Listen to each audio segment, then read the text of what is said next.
A Late Night Reading. The Hitchhiker's Guide to the Galaxy by Douglas Adams. Chapter 7. This is getting exciting. Vogon poetry is, of course, the third worst in the universe. The second worst is that of the Asgoths of Krea. During a recitation by their poet master Grenthos the Flatulent of his poem, Ode to a Small Lump of Green Putty, I found in my armpit one midsummer morning, 4 of his audience died of internal hemorrhaging, and the president of the Mid-Galactic Arts Nobbling Council survived by gnawing one of his own legs off.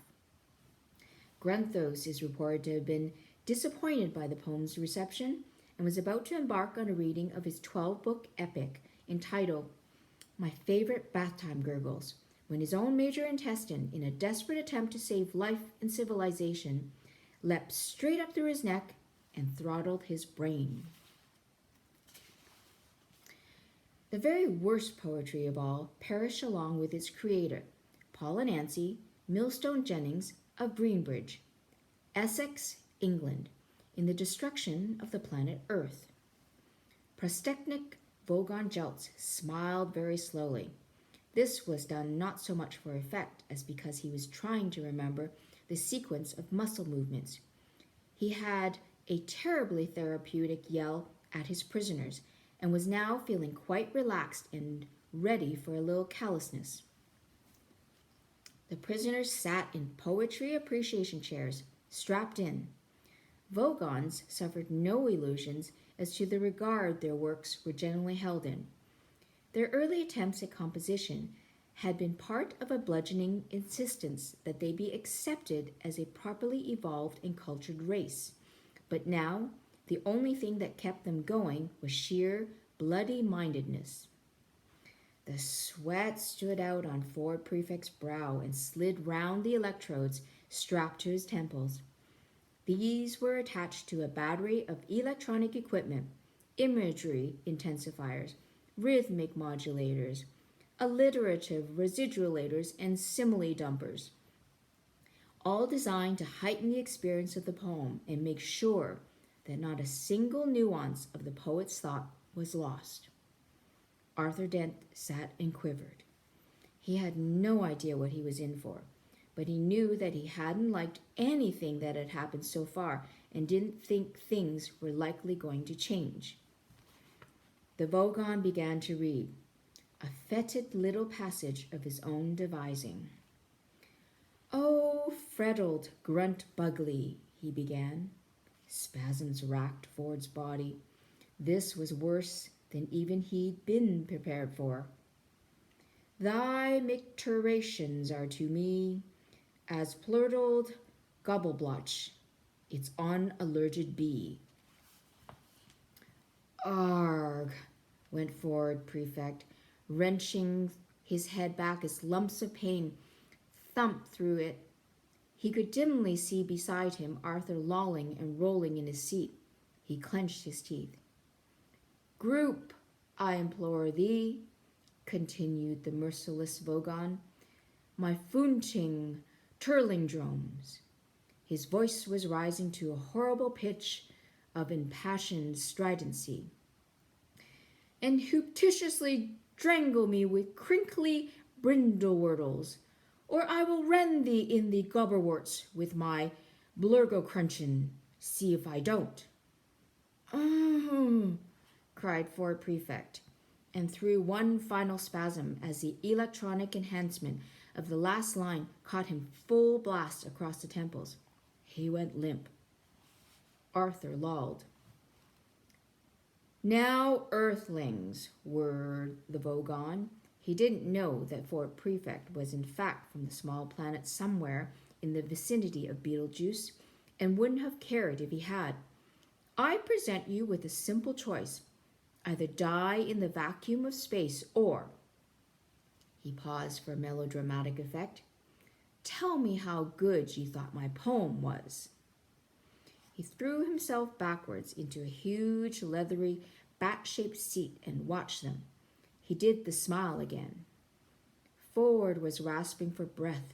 He rolled his dusty tongue round his parched mouth and moaned. Arthur said brightly, "Actually, I quite liked it." Ford turned and gaped.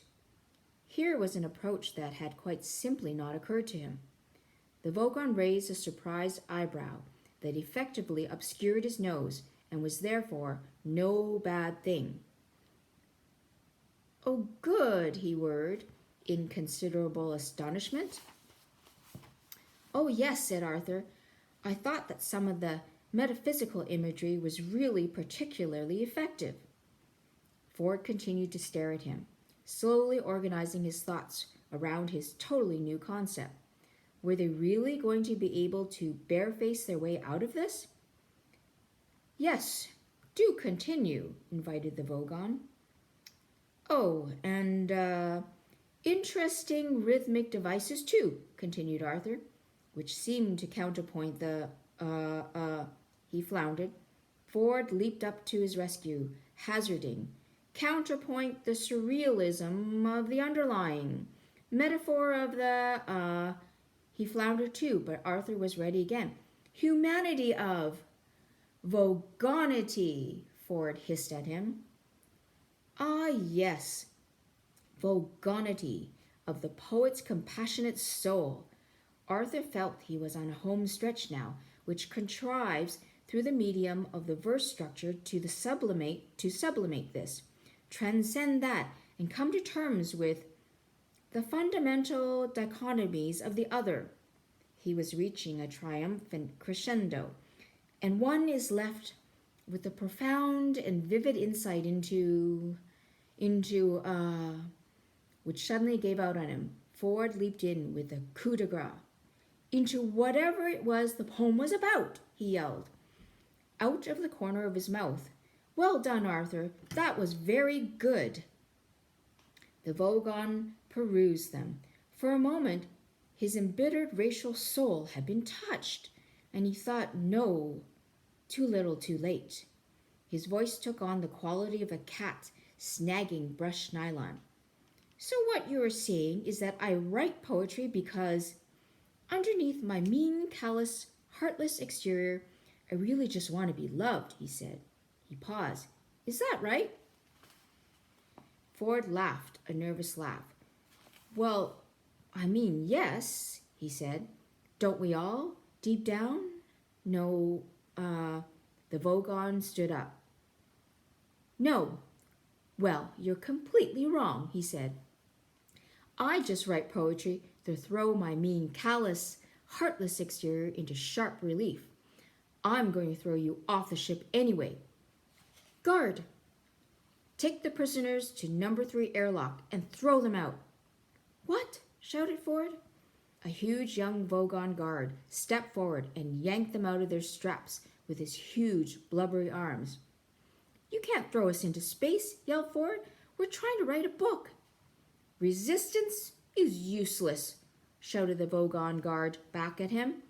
It was the first phrase he'd learned when he joined the Vogon guard corps.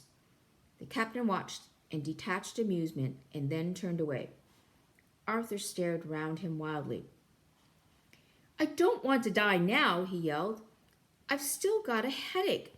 I don't want to go to heaven with a headache. I'd be all cross and wouldn't enjoy it." The guard grasped them both firmly around the neck and, bowing deferentially towards his captain's back, hooked them both protesting out of the bridge. A steel door closed and the captain was on his own again. He hummed quietly and mused to himself, lightly fingering his notebook of verses. He said. "Counterpoint the surrealism of the underlying metaphor."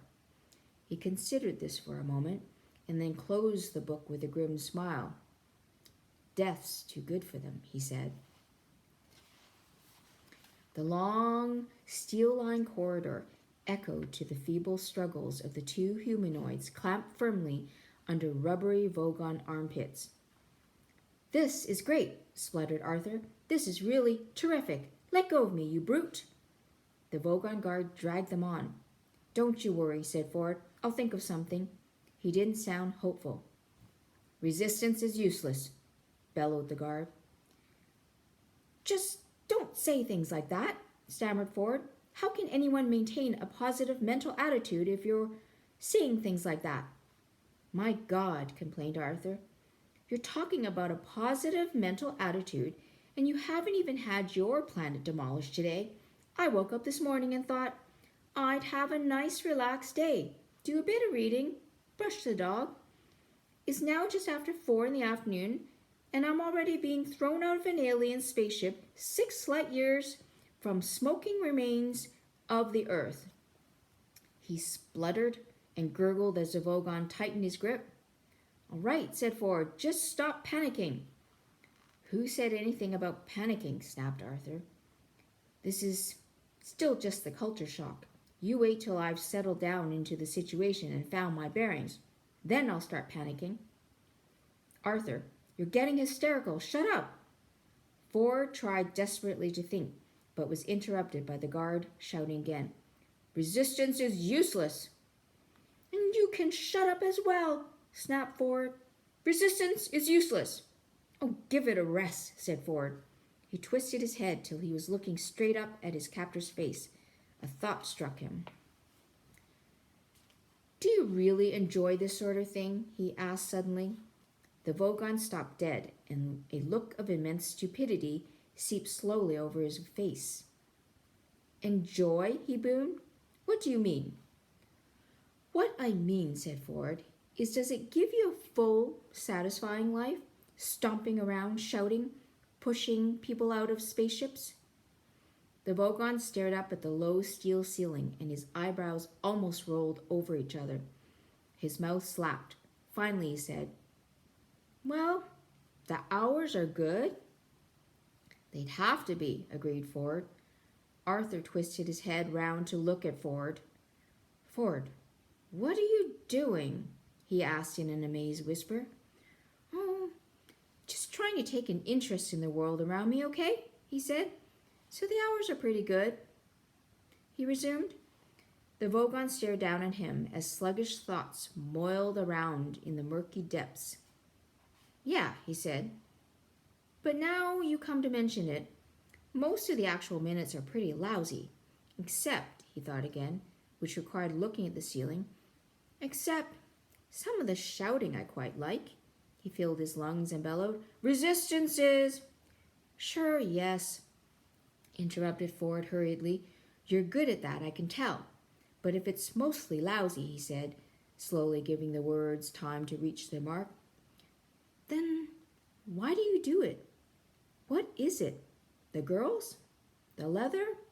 The machismo?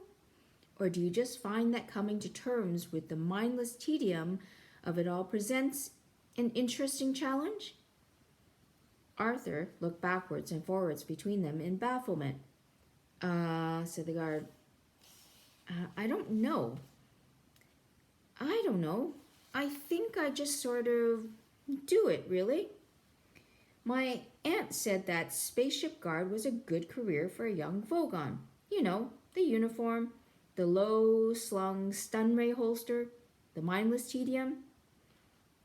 There you are, Arthur, said Ford with the air of someone reaching the conclusion of his argument. You think you've got problems. Arthur rather thought he had. Apart from the unpleasant business of his home planet, the Vogon guard had half-throttled him already, and he didn't like the sound of being thrown into space very much. Try and understand his problem, insisted Ford. Here he is, poor lad. His entire life's work is stamping around, throwing people off spaceships. And shouting, added the guard.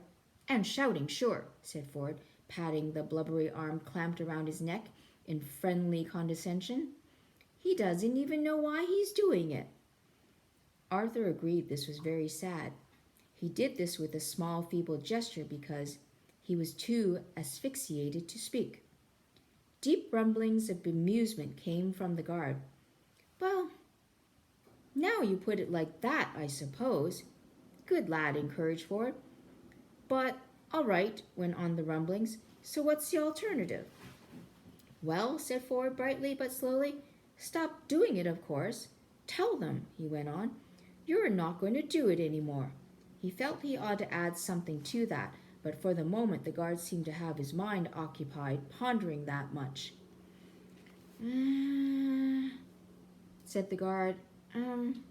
Well, that doesn't sound that great to me. Ford suddenly felt the moment slipping away. Now wait a minute, he said. That's just the start, you see. There's more to it than that, you see. But at that moment the guard renewed his grip and continued his original purpose of lugging his prisoners to the airlock. He was obviously quite touched. No, I think if it's all the same to you, he said, I'd better get you both shoved into this airlock and then go and get on with some other bits of shouting I've got to do. It wasn't all the same to Ford Prefect at all. Come on now, but look, he said, less slowly, less brightly. Ah, said Arthur without any clear inflection. But hang on, pursued Ford. There's music and art and things to tell you about yet. Ah, resistance is useless, bellowed the guard, and then added, You see, if I keep it up, I can eventually get promoted to senior shouting officer, and there aren't usually many vacancies for non-shouting and non-pushing people about officers, so I think I better stick to what I know. They had now reached the airlock. A large circular steel hatchway of massive strength and weight let into the inner skin of the craft. The guard operated a control and the hatchway swung smoothly open. But thanks for taking an interest, said the Vogon guard. Bye now.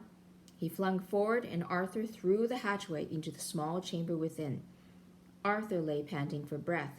Ford scrambled round and flung his shoulder uselessly against the reclosing hatchway. But listen, he shouted to the guard. There's a whole world you don't know anything about. Here, how about this? Desperately he grabbed for the only bit of culture he knew offhand. He hummed the first bar of Beethoven's Fifth. Da-da-da-dum. Doesn't that stir anything in you? No, said the guard. Not really, but I'll mention it to my aunt. If he said anything further after that, it was lost. The hatchway sealed itself tight, and all sound was lost, bar the faint distant hum of the ship's engines. They were in a brightly polished cylindrical chamber about 6 feet in diameter and 10 feet long. Ford looked round it, panting.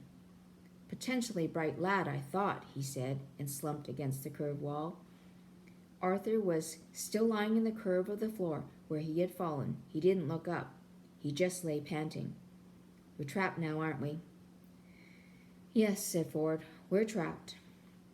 Well, didn't you think of anything? I thought you said you were going to think of something. Perhaps you thought of something and I didn't notice? Oh, yes. I thought of something, panted Ford. Arthur looked up expectantly. But unfortunately, continued Ford, it rather involved being on the other side of this airtight hatchway.